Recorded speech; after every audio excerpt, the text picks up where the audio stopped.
Hi hello నమస్తే welcome to A6 news. This is Priya. గత 2 నెలల నుంచి మంగళగిరి నియోజకవర్గంలో ప్రజల స్పందన ఏ విధంగా ఉందండి? మంగళగిరి నియోజకవర్గంలో బ్రహ్మాండంగా ఉంది. 175 నియోజకవర్గాల్లో కూడా చాలా బాగుంది. చంద్రబాబు నాయుడు గారు చెప్పినట్టుగా 160 సీట్లు ఎమ్మెల్యే సీట్లు గెలవటం కూటమి ఖాయం. 24 పార్లమెంటు సీట్లు గెలవటం ఖాయం. ఎందుకంటే ప్రజా జీవన విధానాన్ని నరికేశారు. వైసీపీ పార్టీ జగన్మోహన్ రెడ్డి నరికేశాడు. జీవన విధానం నడిచేదే రివర్స్ చేశాడు. రివర్స్ టెండర్ అన్నాడు. జీవితాలను కూడా రివర్స్ చేసి తీసుకెళ్ళాడు ఎక్కడికో. లక్షల మంది ఆర్థికంగా చితికిపోయారు ఈయన దెబ్బకి.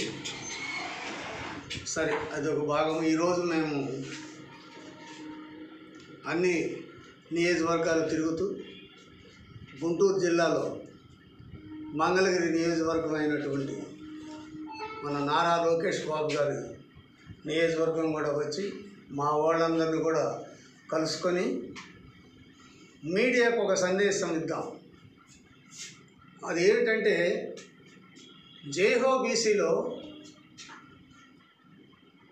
నారా చంద్రబాబు నాయుడు గారు, అలాగే పవన్ కళ్యాణ్ గారు డిక్లరేషన్ ఇచ్చారు. ఉమ్మడి మేనిఫెస్టో డిక్లరేషన్. దానిలో మా సామాజిక వర్గం 50 సంవత్సరాల నుంచి పోరాటం చేస్తున్నాం. అది మీరు కూడా వినేముంటారు. ఎస్టీలో చేర్పియండి అయ్యా, మాకు ఆ రోజు కులాలు విభజన అప్పుడు అన్యాయం జరిగింది కాబట్టి ఎస్టీలో చేర్పించమని అడగటం జరుగుతుంది. అది 50 సంవత్సరాలు గడిచిపోయాయి కానీ ఎవరు పట్టించుకోవాలా. 2008లో రాజశేఖర్ రెడ్డి గారు క్యాబినెట్ ఆమోదం తెలిపి సెంట్రల్కి పంపించాడు. క్యాబినెట్ ఆమోదం చెల్లదని చెప్పారు. దాంతో ఇంకా దాని మీద ఎవరు జోక్యం చేసుకోలేదు. 2014లో మన రాష్ట్రం విడిపోయినాక నారా చంద్రబాబు నాయుడు గారు సీఎం అయ్యారు. ఆయన అయిన తర్వాత ఆయన చుట్టూ మేము దాదాపుగా 4 సంవత్సరాలు తిరిగి, అయ్యా మా జీవన విధానం ఇంకా మెరుగుపడలేదు, వృత్తి ఇప్పుడు కూడా వలస కూలీలుగానే ఉన్నాము అని చెప్పుకుంటా పోతే ఆయన 2018లో సచివాలయ కమిటీ వేయటం జరిగింది. ఆ కమిటీ ఒక 3 నెలలు తిరిగేటప్పటికే ఎలక్షన్ కోడ్ రావడంతో వాళ్ళు ఆగిపోయారు. ఆ రోజు 2016లో జగన్మోహన్ రెడ్డి గారు విజయవాడ స్టేట్ గెస్ట్ హౌస్లో కలిసాం. ఆ పార్టీలో ఉన్న అమ్మాయి దేవళ్ళ రేవతి అని ఆ అమ్మాయి ద్వారా ఒక 50 మంది వెళ్ళి కలిసి మాట్లాడితే, ఆ రోజు 175 మంది ఎమ్మెల్యేలకు మేము లెటర్లు ఇచ్చాం. అయ్యా మా గురించి అసెంబ్లీలో మాట్లాడండి, అసెంబ్లీలో మాట్లాడితే మేము మా వాళ్ళని ఇంటానికి ఇని సంతోషిస్తాం అంతవరకన్నా అని అంటే ఎవరు మాట్లాడలేదు సార్. జగన్మోహన్ రెడ్డి గారు మీరు ప్రతిపక్ష నాయకుడిగా మీరు మాట్లాడితే మేమంతా సంతోషిస్తామని చెప్పడం జరిగితే, ఆ రోజు ఏమన్నా అంటే, అన్నా నేను ఇప్పుడు మాట్లాడిన అసెంబ్లీలో బిల్లు పెట్టరు, 2019లో మనం ఎలక్షన్లో గెలుస్తున్నాము, ఆ రోజున మనం ఖచ్చితంగా అసెంబ్లీలో బిల్లు పెట్టి పాస్ చేసి పంపిద్దాం అని చెప్పడం జరిగింది.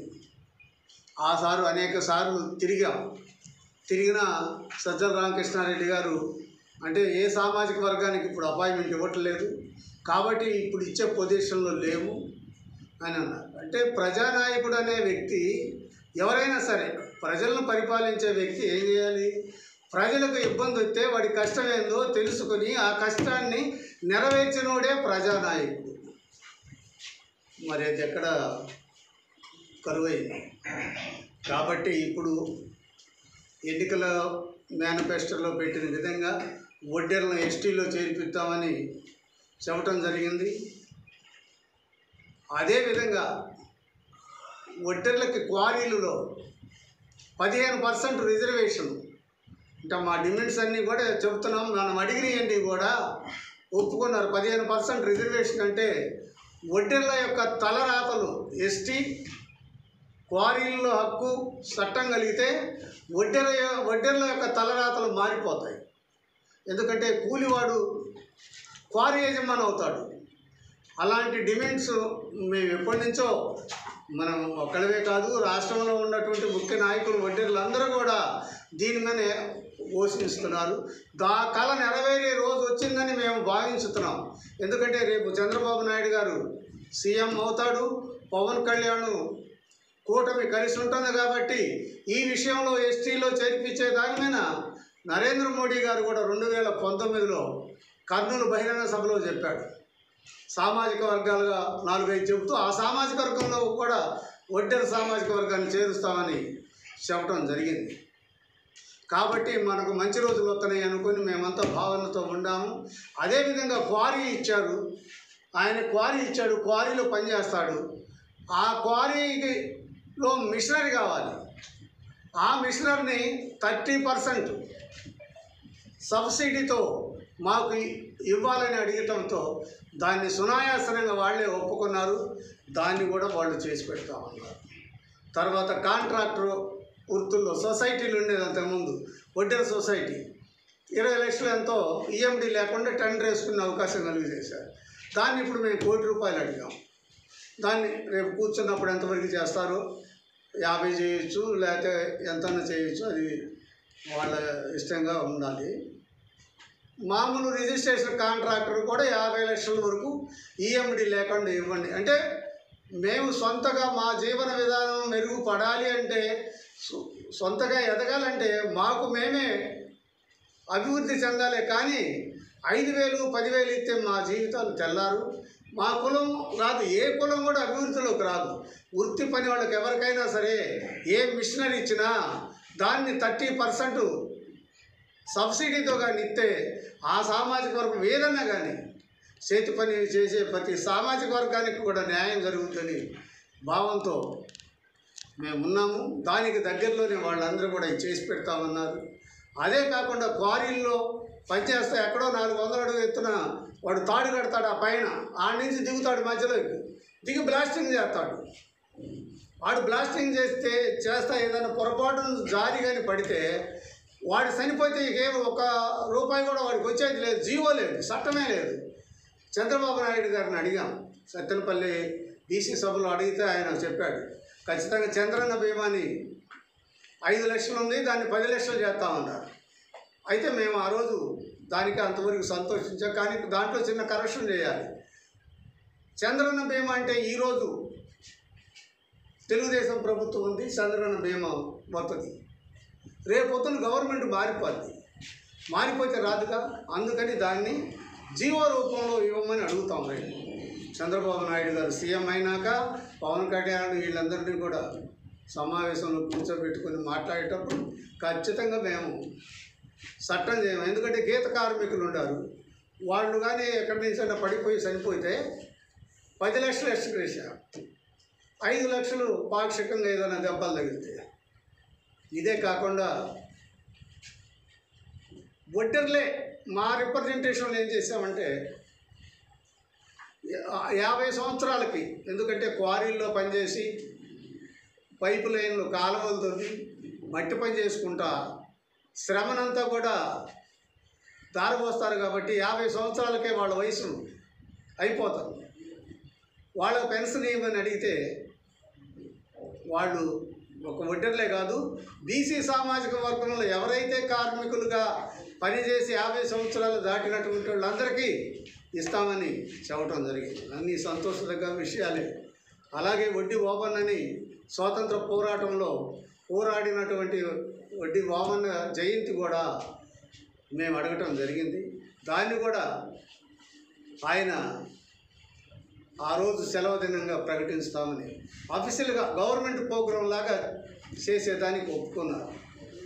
అట్లనే ఇంకేమన్నా ఉన్నా కూడా చేసి పెడతానని మొన్న మేము బీసీ సంఘం నుంచి కూడా, నేను బీసీ సంఘంలో రాష్ట్ర వర్కింగ్ ప్రెసిడెంట్, కేశవ శంకర్రావు గారు అధ్యక్షులు, నేను వర్కింగ్ ప్రెసిడెంట్, కుమ్మర క్రాంతి కుమార్ గారు యువజన అధ్యక్షుడు. మేమంతా కూడా బీసీ సంక్షేమ సంఘం కూడా టోటల్గా అన్ని జిల్లాల నుంచి కూడా వచ్చి తీర్మానం చేశాం. ఏకగ్రీవమైన తీర్మానం. ఈ రోజు రాష్ట్రం ఈ పరిస్థితుల్లో రాష్ట్రాన్ని కాపాడుకోవాల్సిన బాధ్యత ప్రతి మనిషి మీద ఉంది కాబట్టి మనందరం కూడా బీసీలందరం కూడా తెలుగుదేశం పార్టీకి ఓటేయమని చెప్పి ఆ పార్టీని గెలిపించుకొని మన జీవన విధానాలను మెరుగుపరుచుకుంటాము అనే ఉద్దేశంతో అందరూ కూడా తీర్మానం చేయటం జరిగింది.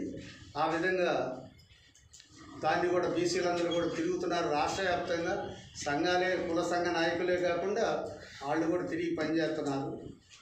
ఏదేమైనా నారా చంద్రబాబు నాయుడు గారు, పవన్ కళ్యాణ్, నరేంద్ర మోడీ ఈ కూటమి మంచి మెజార్టీతో చంద్రబాబు నాయుడు గారు అనుకున్నట్టుగా మెజార్టీ తెచ్చుకున్నది. ఒక్క మనవి, నా ఒడ్డెర కుల బంధువులకు అందరికీ కూడా, అక్క చెల్లెళ్లకు, అన్నదమ్ములకు ముందుగా నమస్కారం చేస్తున్నాను. అయ్యా, ఈ నమస్కారం ఎందుకు చేస్తున్నానంటే, ఇప్పుడు వరకు మన తలరాతలను మార్చడానికి ఎవ్వరు కూడా ముందుకు రాలా. ఎస్టీ అనేది మన చిరకాల వాంఛ. ఎందుకంటే ఎస్టీలో ఉన్నటువంటి పిల్లగాడికి 40 మార్కులు వస్తాయి.